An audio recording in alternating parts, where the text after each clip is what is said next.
नमस्कार दोस्तों, आप सभी का स्वागत है मेरे YouTube चैनल सरल मैथमेटिक्स में। आज हम लोग देखने वाले हैं कि बिहार एसएससी सीजीएल के अंतर्गत किस प्रकार के क्वेश्चन पूछे जाते हैं। तो उस पर आधारित कुछ क्वेश्चन मैंने एग्जाम्पल के तौर पर लिया है और उसको हम सॉल्व करके देखेंगे। जो पैटर्न है एग्ज़ाम का वो उसी के आधार पर हम इस क्वेश्चन को सेलेक्ट किए हैं और इस क्वेश्चन को आपको सॉल्व करके दिखाएंगे। और इसी तरह से ही आगामी जो भी परीक्षा होगी बिहार एसएससी सीजीएल में, उस तरह के क्वेश्चन जो है अक्सर पूछे जाएंगे। तो चलिए शुरू करते हैं आज का क्लास।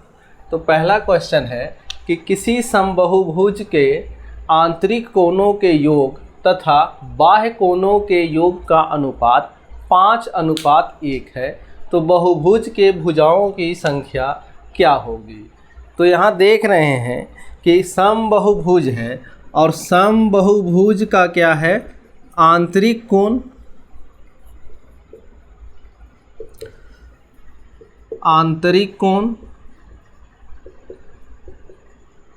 और बाह्य कोण का योग, ठीक है, और इसका भी योग। अब इस दोनों में अनुपात कितना है, ये 5 है और ये क्या है, 1 है। तो जैसा कि हम जानते हैं कि किसी भी समबाहुभुज के लिए या किसी भी बहुभुज के बाह्य कोणों का योग जो होता है वो 360 डिग्री होता है। तो अब यहाँ देख लीजिए कि 1 का मान 360 डिग्री है, तो 5 का मान क्या होगा, यानी कि आंतरिक कोणों का योग कितना होगा, 5 × 360 डिग्री हो जाएगा, ठीक है। अब उसके बाद देखते हैं कि समबाहुभुज के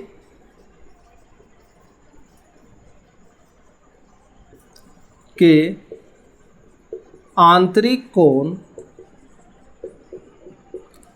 का योग, फॉर्मूला क्या होता है उसका, समबाहुभुज के आंतरिक कोणों के योग का जो फॉर्मूला है वो क्या होता है,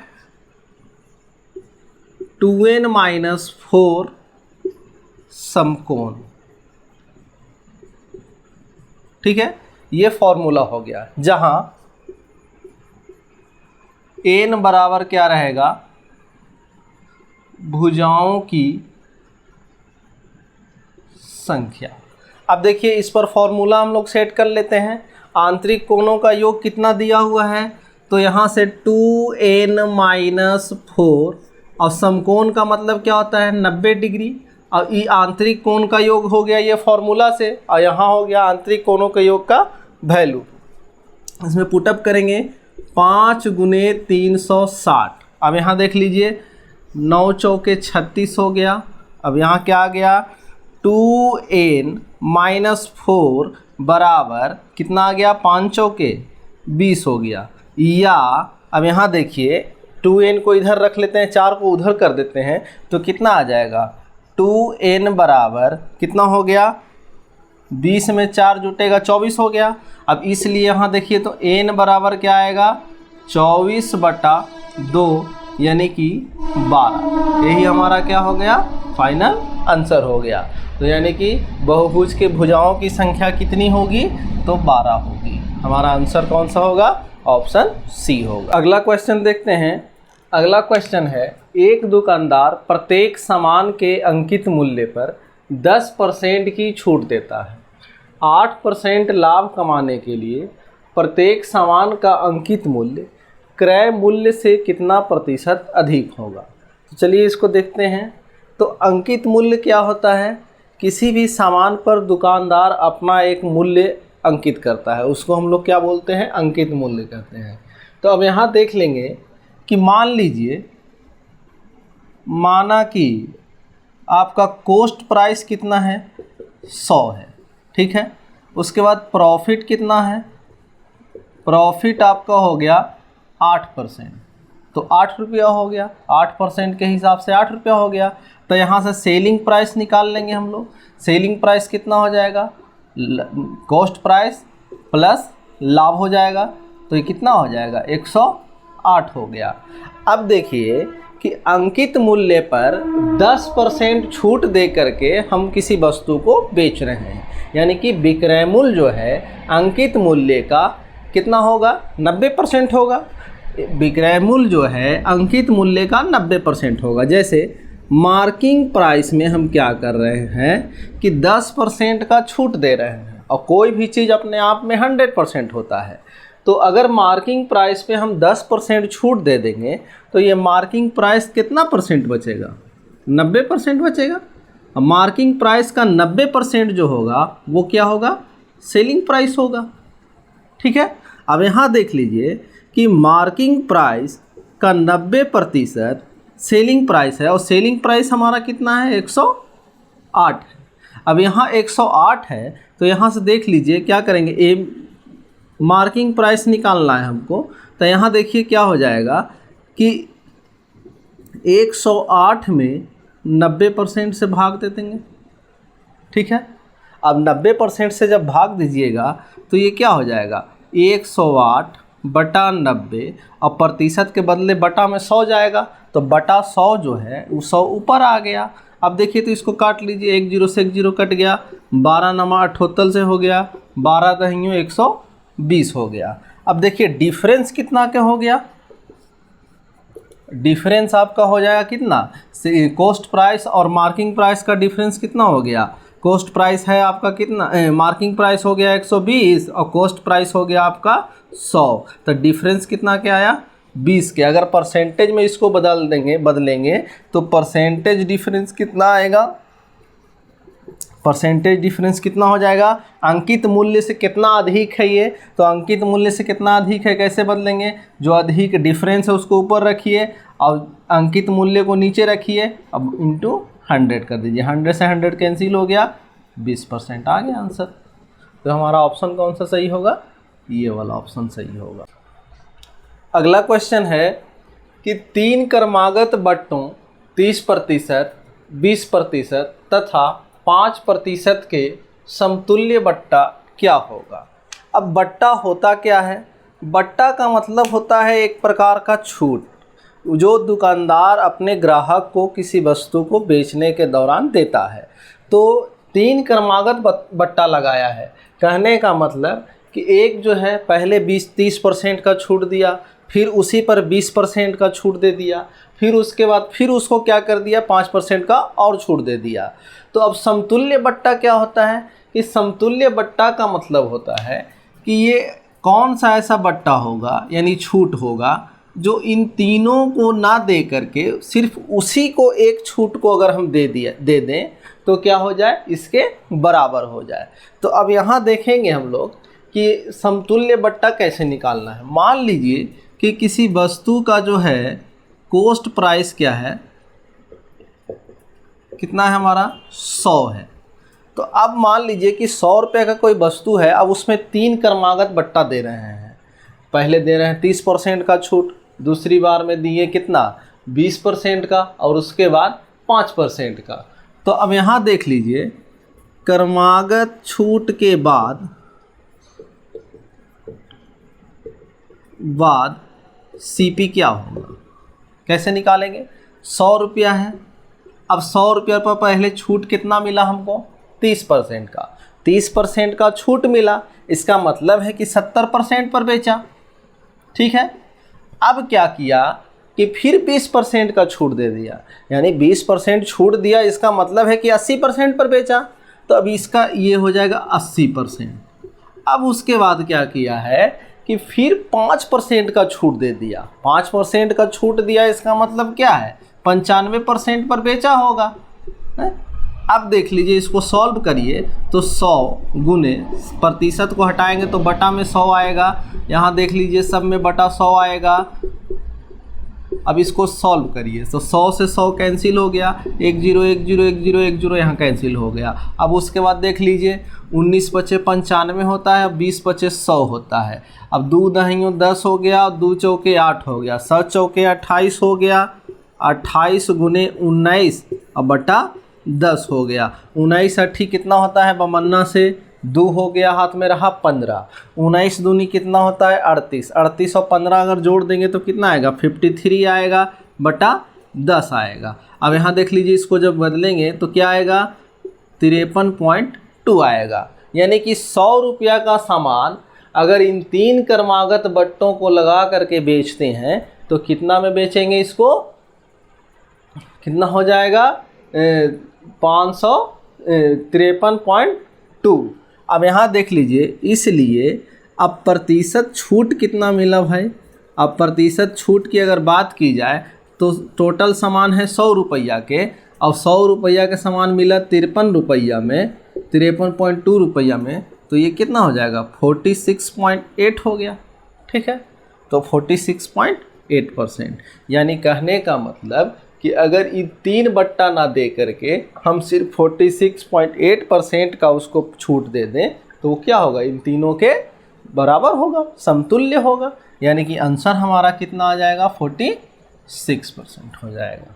ठीक है, अगला क्वेश्चन देखते हैं कि एक फल विक्रेता 1 रुपये की 10 की दर से नींबू बेचने पर 40% लाभ कमाता है। वह 1 रुपये के कितने नींबू खरीदता है। अब यहाँ देख लीजिए कि हमको सेलिंग प्राइस पता है, प्रॉफिट पता है, और निकालना क्या है, हमको सीपी निकालना यानी कॉस्ट प्राइस निकालना है। अब यहाँ देख लीजिए, सबसे पहले एसपी यानी सेलिंग प्राइस का वैल्यू कितना है हमारा, 1 रुपये का 10 नींबू है, तो प्रति नींबू इसका मूल्य कितना हो जाएगा, 1/10 हो गया। ठीक, प्रॉफिट कितना है, प्रॉफिट आपका हो गया 40%। तो यहाँ देख लीजिए, जो एसपी है सेलिंग प्राइस है वो क्या हो जाएगा, सीपी का 140% हो गया। ठीक है, अब सीपी हमको निकालना है, एसपी पता है, तो अब यहाँ देख लीजिए क्या हो गया, सीपी इंटू 140% बराबर, यहाँ देख लीजिए क्या हो गया, एसपी, एसपी का मान कितना है, 1/10 हो गया। अब 1/10 है तो इसको उधर करेंगे तो कितना आ जाएगा, सीपी बराबर 1/10 गुने क्या हो जाएगा, यहाँ 140 चला जाएगा इसके नीचे। अब परसेंटेज का मान ऊपर रखेंगे तो परसेंटेज बटा 100 करेंगे तो बटा 100 वाला ऊपर आ जाएगा। अब यहाँ देख लीजिए, 1 0 से 1 0 कैंसिल हो गया, 1 0 से 1 0 कैंसिल हो गया, यानी कि 1/14 आ गया। अब 1/14 का मान यहाँ आ गया सीपी बराबर, तो अब यहाँ देख लीजिए ये क्या हो गया, 1 रुपया में 14 नींबू क्या होता है, ये खरीदता है। ठीक है, तो 1 रुपया में 14 नींबू खरीदेगा, तो इसलिए यहाँ हम लिख सकते हैं कि 1 रुपये में कितना नींबू खरीदेगा, 14 नींबू खरीदेगा। यही हमारा आंसर हो गया। ये प्रति नींबू क्रैमूल है, तो एक नींबू का क्रैमूल 1/14 है, तो 1 रुपया में कितना नींबू आएगा, इसका उल्टा कर दीजिए। अगला क्वेश्चन है कि 4 के पावर 61 प्लस 4 के पावर 62 प्लस 4 के पावर 63 प्लस 4 के पावर 64 किस अभाज्य संख्या से विभाजित है। तो इसको बनाने के लिए क्या करेंगे, देख लीजिए, सबसे पहले जो हमारा व्यंजक दिया हुआ है वो क्या है, 4 के पावर 61 प्लस 4 के पावर 62 प्लस 4 के पावर 63 प्लस 4 के पावर 64। अब देख लीजिए, सब में से 4 के पावर 61 कॉमन ले लेंगे, 4 के पावर 61 कॉमन ले लेंगे, तो कॉमन लेने का मतलब क्या होता है कि 4 के पावर 61 से सब में भाग दे देंगे। तो 4 के पावर 61 में 4 के पावर 61 से अगर भाग देंगे तो 1 बचेगा, प्लस अब 4 के पावर 62 में 4 के पावर 61 से भाग देते हैं, तो याद कीजिए कि x के power m is divided by x के पावर n बराबर होता है x के पावर m माइनस n, यानी पावर क्या होता है, घट जाता है। तो अब यहाँ देखेंगे 4 के पावर 61 में से कॉमन लेंगे 4 के पावर 62 में, तो भाग दीजिए तो क्या होगा, पावर घट जाएगा, यानी कि 62 में से 61 जाएगा, 1 बचेगा, कितना आएगा, 1 आएगा, 4 के पावर 1 आएगा। अब उसके बाद क्या करेंगे, 4 के पावर 63 में अगर 4 के पावर 61 से भाग देंगे तो यहाँ कितना हो जाएगा, 4 के पावर 2 बचेगा, प्लस 4 के पावर 64 में 4 के पावर 61 से अगर हम भाग देंगे तो ये क्या हो जाएगा, 4 के पावर 3 हो जाएगा। अब यहाँ देख लीजिए, 4 के पावर 61 ऊपर आ गया। अब यहाँ देखिए 1 प्लस 4 के पावर 1 करेंगे तो 4 होगा, 4 के पावर 2 करेंगे तो 16 हो जाएगा। उसके बाद 4 के पावर 3 करेंगे तो ये कितना हो जाएगा, 4 चौके 16, 16 चौके 64 हो गया। अब देख लीजिए इसको, 4 के पावर 61। अब यहाँ इसको जब ऐड करेंगे तो कितना आएगा, 4 1 5 हो गया, 5 और 16 21 हो गया। 21 में अगर 64 जोड़िएगा तो कितना आ जाएगा, 85 आ जाएगा। तो 21 में अगर 64 जोड़ेंगे तो 85 आ जाएगा। अब 85 क्या है, एक अभाज्य संख्या तो है नहीं, तो इसको क्या कर लेते हैं कि इसको अभाज्य गुणनखंड निकाल लेते हैं। तो हम जानते हैं कि 17 पचे 85 होता है। अब यहाँ देख लीजिए, अब गुणनखंड में जो भी अंक शामिल है उसमें से कोई एक क्या होगा, अभाज्य संख्या ऑप्शन में होगा। तो अब यहाँ देख लीजिए हमारा गुणनखंड में क्या शामिल है, 17, और यहाँ ऑप्शन क्या है 17, यानी यही हमारा आंसर होगा। अगला क्वेश्चन देखते हैं। एक व्यक्ति को कुल धन का 3/8 तथा उसके मित्र को शेष धन का 3/8 भाग मिला। यदि दोनों के भागों का अंतर 36 रुपया है तो कुल धन कितना था। अब यहाँ देखेंगे, मान लेते हैं कुल धन कितना, 1 है। अब 1 इसलिए हम माने हैं क्योंकि यहाँ देख रहे हैं कि जो धन का बंटवारा है वो क्या हो रहा है, भाग में हो रहा है। ठीक है, अगर यही प्रतिशत में बंटवारा होता तो हम उसको 100 मानते। तो यहाँ पे धन का बंटवारा जो है भाग में हो रहा है, तो कोई भी चीज़ अपने आप में कितना होता है, 1 भाग होता है। ठीक है, तो अपने आप में 1 भाग है, तो कुल धन हम मान लिए कि 1 भाग है। अब इसमें देखेंगे कि व्यक्ति को कितना मिला, कितना मिला, कुल धन का 3/8 मिला, यानी कि 3/8 हो गया। ठीक, अब यहाँ देखिए तो शेष क्या हो गया, शेष कितना बचा, 1 तो कुल था जिसमें से क्या हो गया, 3/8 इस व्यक्ति को दे दिए हम, तो यहाँ क्या हो जाएगा, 5/8 हो जाएगा। ठीक है, अब मित्र को कितना मिला, मित्र को मिला कितना, शेष का 3/8। और शेष कितना है हमारा, 5/8 गुने 3/8। तो यहाँ 5 दिया 15 हो गया और 8 8 64 हो गया।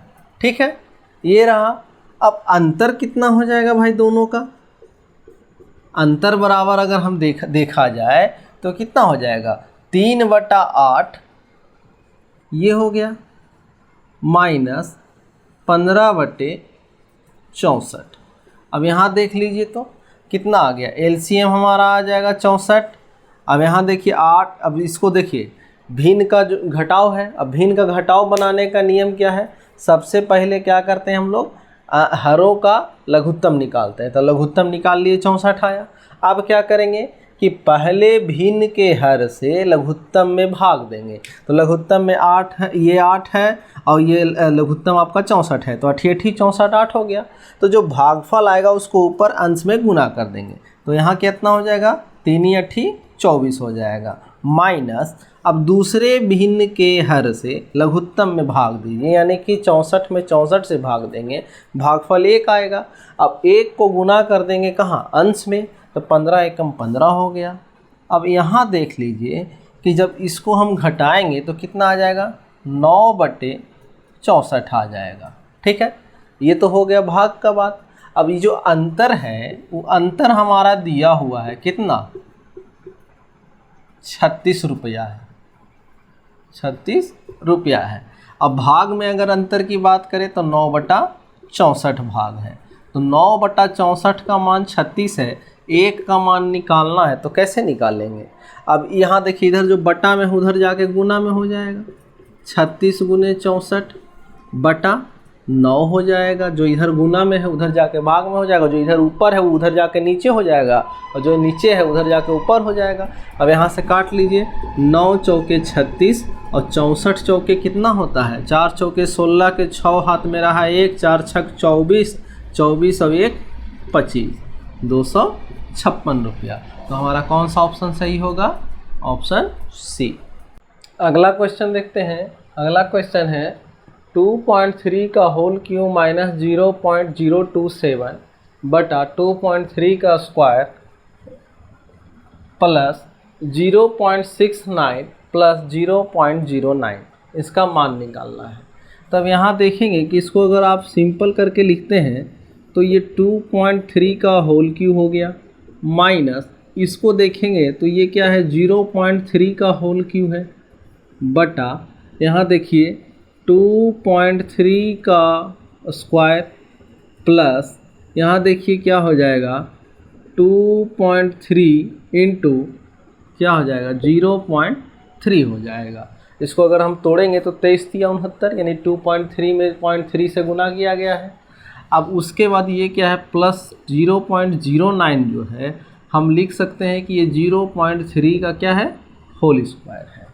अब एक फॉर्मूला होता है a cube minus b cube बराबर a minus b into a square plus a b plus b square.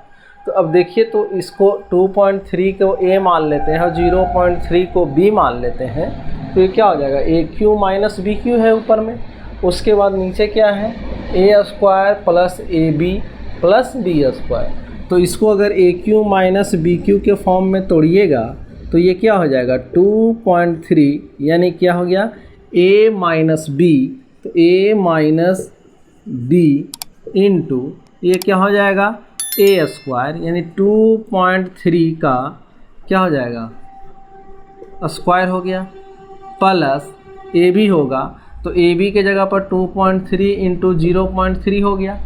अब उसके बाद प्लस क्या हो जाएगा बी स्क्वायर हो जाएगा। अब बी स्क्वायर का मतलब क्या 0.3 का स्क्वायर हो गया। अब ये व्यंजक हमारा इस तरह से प्राप्त हो गया।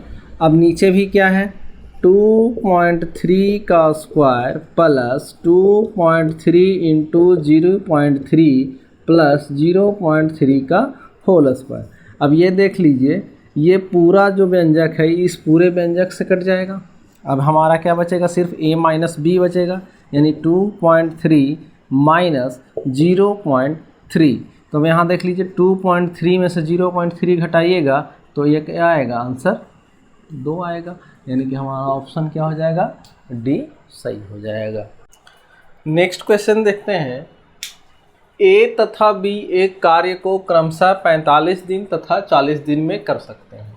वे दोनों मिलकर एक कार्य प्रारंभ करते हैं तथा कुछ दिन बाद ए कार्य छोड़ जाता है तथा शेष कार्य को बी 23 दिन में करता है। तो ए ने कितने दिन बाद काम छोड़ा? अब यहाँ देख लेते हैं कि दोनों का देखिए यहाँ पे दो व्यक्ति हैं, एक है ए और दूसरे का नाम है बी। अब दोनों द्वारा एक काम को करने में कितना समय लगता है? ए को लगता है 45 दिन, ठीक है, और बी को लगता है 40 दिन, ठीक है। अब क्षमता क्या हो गया भाई? क्षमता का मतलब क्या होता है कि प्रतिदिन वो एक कार्य का कितना भाग कर सकते हैं। तो 45 दिन में एक काम करेगा तो एक दिन में कितना करेगा 1/45 हो गया, ठीक। अब उसी तरह से बी क्या कर रहा है 40 दिन में एक काम कर रहा है तो एक दिन में 1/40 काम करेगा, हो गया, क्षमता पता चल गया। अब मान लेते हैं, माना कि ए x दिन बाद कार्य छोड़ देता है, ठीक। तो ए द्वारा किया गया कार्य कितना होगा?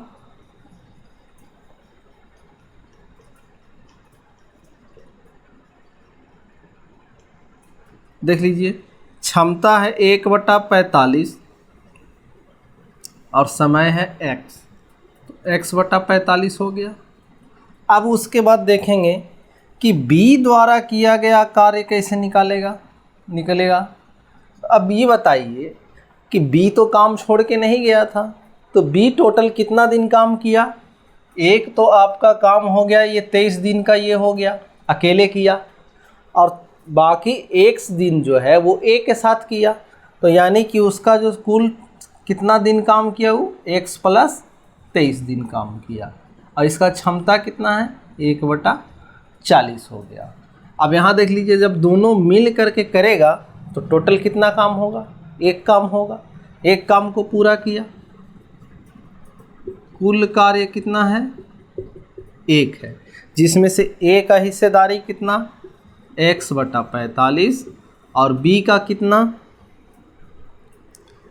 x + 23/40, ये हो गया बराबर 1। अब एलसीएम निकाल लीजिए, कितना आएगा, 40 और 45 का एलसीएम कितना हो जाएगा,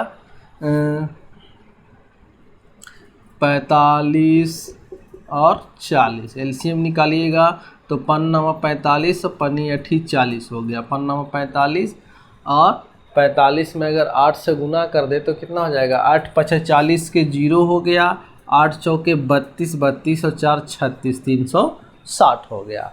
अब 360 हो गया, तब यहाँ देखिए कि ई भिन्न का क्या हो गया, एक प्रकार से जोड़ हो गया हमारा।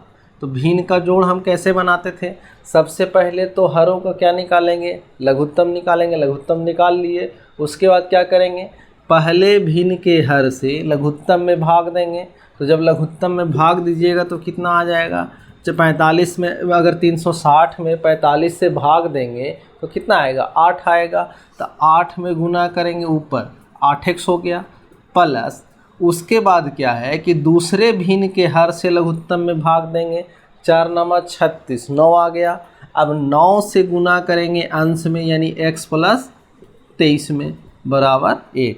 अब यहाँ देख लीजिए 360 को उधर कर दे रहे हैं, ये 8x हो गया, प्लस ही 9 में x से गुना करेंगे 9x हो जाएगा, प्लस 23 में 9 से गुना करिएगा तो 9 × 3 = 27 के साथ हाथ में रहा 2, 9 दूनी 18 और 2 20 हो गया। अब बराबर इधर 360 हो गया। 9 और 8 देख लीजिए कितना आ गया, 17x आ गया। अब 17x का वैल्यू कितना आ गया, 360 - 207। अब 207 को जैसे ही घटाइएगा तो ये कितना हो जाएगा, 153 हो जाएगा। अब यहाँ देख लीजिए 17x = 153, तो यहाँ x बराबर कितना, 153/17। अब 17×9 से यानी कि 9 हमारा आंसर हो जाएगा। यानी एक कितना दिन काम किया, 9 दिन काम किया। अगला क्वेश्चन देखेंगे, 4 - 5/1 + 1/3 + 1/2 + 1/4। इस तरह का क्वेश्चन अगर आपको कहीं भी एग्ज़ाम में दिखे तो इस क्वेश्चन को बनाने का सबसे बेसिक तरीका क्या है कि आप इसको सबसे नीचे से जोड़ना शुरू कर देंगे। जोड़ना हो या घटाना हो, जो भी प्रक्रिया हो वो हम सबसे नीचे से स्टार्ट करेंगे। तो जब हम इसको स्टार्ट करते हैं तो ये क्या हो जाएगा, 2 + 1/4। इसको हम क्या सरल करके लाएंगे, 4 दूनी 8, 8 और 1 9 हो गया, और 4 ऊपर चला जाएगा। यानी कि ये क्या हो जाएगा, 4 - 5/1 + 1/3 + 1/2 + 1/4। अगर इसको हम सिंपल करेंगे तो ये क्या हो जाएगा, 4 - इसको तोड़ेंगे तो ये क्या हो जाएगा, 4 दूनी 8 और 1 9, 9/4, तो 4 ऊपर आ जाएगा। तो यहाँ क्या हो गया, 1 + 1/3 प्लस ये वाला स्टेप पूरा करते हैं, ये वाला तो क्या आ जाएगा, 2 + 1/4, 4 दूनी 8 और 1 9 हो गया, 9/4 हो गया, 4 ऊपर आ गया, यहाँ 4 ऊपर आ गया और 9 नीचे रह जाएगा। ठीक है, अब आगे करते हैं तो आगे क्या हो जाएगा, 9 × 3 = 27 हो गया, 27 और 4 कितना, 31 हो जाएगा, और 9 ऊपर आ जाएगा। यानी कि 4 - 5/1 + 9 × 3 = 27, 4 = 31 और 9 ऊपर आ गया, 9/31 हो गया। अब इसको अगर हम जोड़ेंगे तो ये क्या हो जाएगा, 4 - क्या आएगा, 5 बटा ये पूरा को अगर हम तोड़ते हैं तो क्या आएगा, 31 में 9 जोड़ दीजिए 40 हो जाएगा, 40 बटा 31 हो जाएगा। तो 40 बटा 31 हो जाएगा तो 31 ऊपर आ जाएगा, 5 गुने 31 बटा 40 हो गया। अब 40 नीचे आ गया। अब यहाँ देख लीजिए 4 चौके 16 हो जाएगा, 160 माइनस 5 एकम 5 और 5 दिया 15, 155 बटे 40। अब देख लीजिए 160 में से अगर 155 घटाइएगा तो 5 बचेगा, बटा 40 हो जाएगा। अब पनी अठी 40 यानी कि कितना आ गया, 1/8 हो गया। यानी इसका जो आंसर होगा वो क्या आएगा, 1/8 आएगा। अगला क्वेश्चन है, कुछ वर्षों के बाद 1000 रुपये प्रति वर्ष 7.5% की दर से साधारण ब्याज पर 2500 रुपया होगा, तो वर्षों की संख्या क्या होगी। अब यहाँ देखेंगे कि हमारा क्या क्या दिया हुआ है। यहाँ हमको दिया हुआ है मूलधन, मूलधन बराबर है 1000 रुपया, ठीक है। उसके बाद है आपका दर, दर कितना दिया हुआ है, 7.5%, यानी कि 15/2%, ठीक है।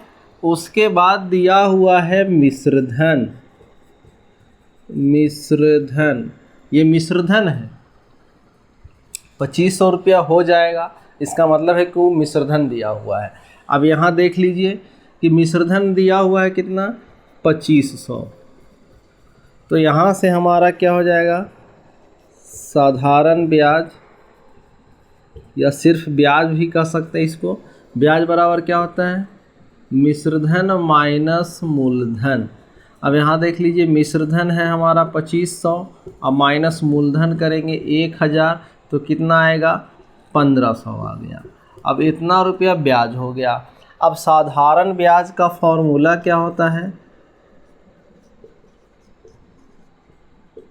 फॉर्मूला होता है मूलधन गुने दर गुने समय बटा 100। अब ये हो गया। अब फॉर्मूला से अगर हम इसको रख लेते हैं तो अब यहाँ देख लीजिए कि मूलधन बराबर हो गया हमारा 1000, दर है कितना 15/2%, 15 हो गया। अब नीचे 2 आ जाएगा, गुने 100। हमको निकालना क्या है, समय, समय नहीं पता है तो समय को ज्यों का त्यों लिख लिए, बराबर। अब ये क्या है, साधारण ब्याज कितना है हमारा, 1500 रुपया है। अब यहाँ देख लीजिए तो क्या आएगा, 2 जीरो से 2 जीरो कैंसिल हो गया, 2 पचे 10 हो गया, 15 पचे 75 हो गया। अब यहाँ देख लीजिए, इसलिए समय बराबर क्या लिख सकते हैं हम लोग, यहाँ आपका 1500 है बटा, अब यहाँ देखिए 15 पचे 75, 75 नीचे आ जाएगा।